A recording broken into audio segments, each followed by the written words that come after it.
আমি তাদের একটা কথা বলছি, দাদা দিদি আমাদের ঘাড়ে পা রেখেই তো দাঁড়িয়ে আছেন। আমরা কিন্তু সরতে আরম্ভ করেছি আপনাদের চেয়ারের তলা থেকে। আপনাদের একটা একটা করে পায়া নড়বড়ে হয়ে যাচ্ছে, কিন্তু টেক কেয়ার।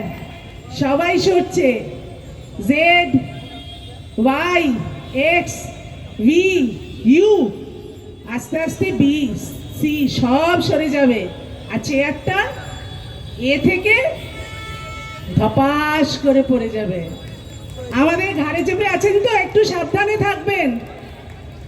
সরকার থেকে যারা বলেন, সরকারের অঙ্গ হয়ে যারা এইসব নোংরা কথাগুলো বলেন, সরকারের প্রশ্রয় থাকা মানুষগুলো যারা নোংরা কাজ করে, মনে রাখছে আপনাদের কিচ্ছুটি করার নেই। We deserve justice. We deserve. We deserve. We deserve.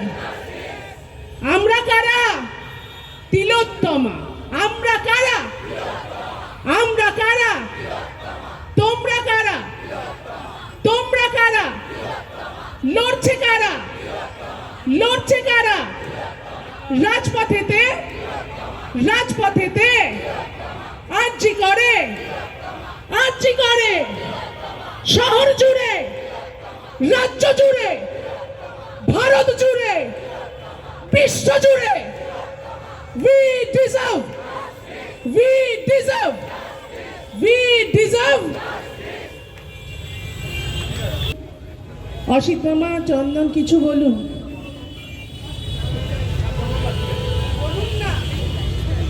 একটাই কথা বলার আছে, এক সহনাগরিকের কথা ধার করে বলি। সম্পূর্ণ হয়নি। এই যারা তাকে খুন করেছে, কেন খুন করেছে, এবং যারা যারা প্রমাণ লোপাট করতে চাইছে, তাদের সবার দাহ যতক্ষণ না সম্পন্ন হবে, ততক্ষণ তিলোত্তমার দাহ সম্পূর্ণ হবে না। নয়, আর চাওয়ার দিন নেই দাদা। চিৎকার করে বলুন, we demand justice, we deserve justice. চাইবো না, চাওয়ার দিন পেরিয়ে গেছে। আর হাত পেতে চাইবো না, এবার ছিনিয়ে নেব। নতুন করে কিছু বলার নেই। কোথাও কাজেই উৎসব চলবে, এই জনজাগরণের উৎসব চলবে, চলছে। এই উৎসবকে জাগিয়ে রাখুন। আমাদের শারদীয় উৎসব তো আমাদের সংস্কৃতির অঙ্গ একটা, সেটা তো আছেই। তার মধ্যেও যেন এই উৎসব আরো দ্বিগুণিত হয়ে দাঁড়িয়ে থাকে। আপনারা demand justice, if not will snatch justice.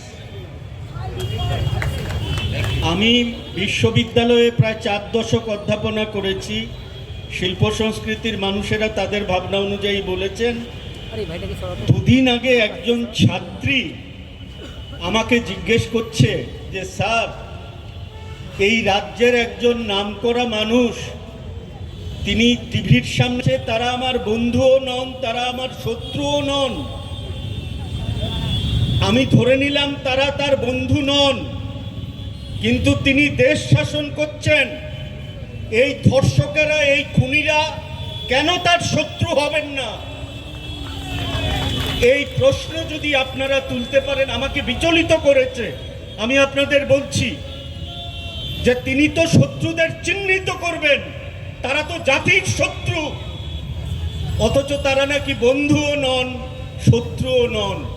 কাজেই এই ক্রোধ, এই দ্রোহ নিয়ে আমাদের উৎসবের সময়ও জেগে থাকতে হবে, এইটুকুই আমার আপনাদের কাছে বলবার। অভিজ্ঞতা থেকে বলছি, আমার বিরুদ্ধে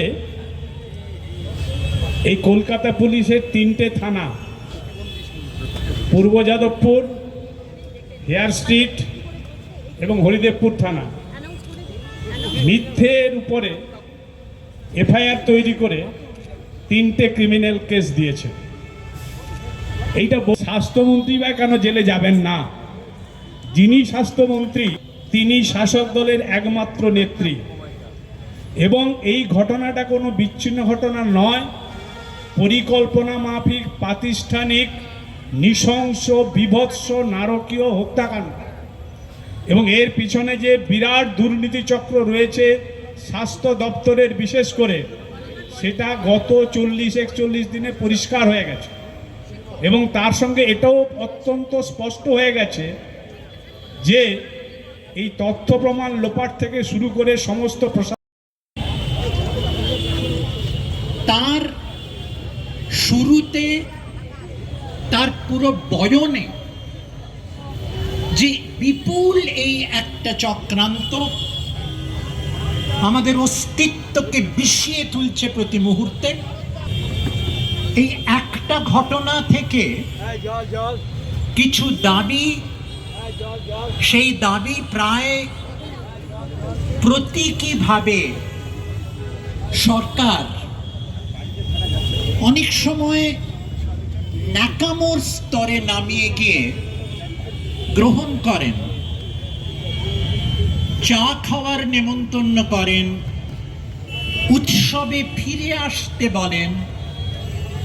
এর নির্লজ্জতার কোনো ক্ষমা নেই, এবং এর আড়ালে আরো বড় যে বিষক্রিয়া, যেটার দিকে আমি আপনাদের দৃষ্টিপাত করব, দৃষ্টি আকর্ষণ করব, যে সারা ভারতবর্ষ জুড়ে যারা এই ধর্ষণ এবং খুনের সাথে জড়িত তারা এটা ঠিক করেছিল এটাকে আত্মহত্যা বলে চালিয়ে দেবে। তাদের সেই ঘটনা সম্ভব হয়নি। কিছু জুনিয়র ডাক্তার, কিছু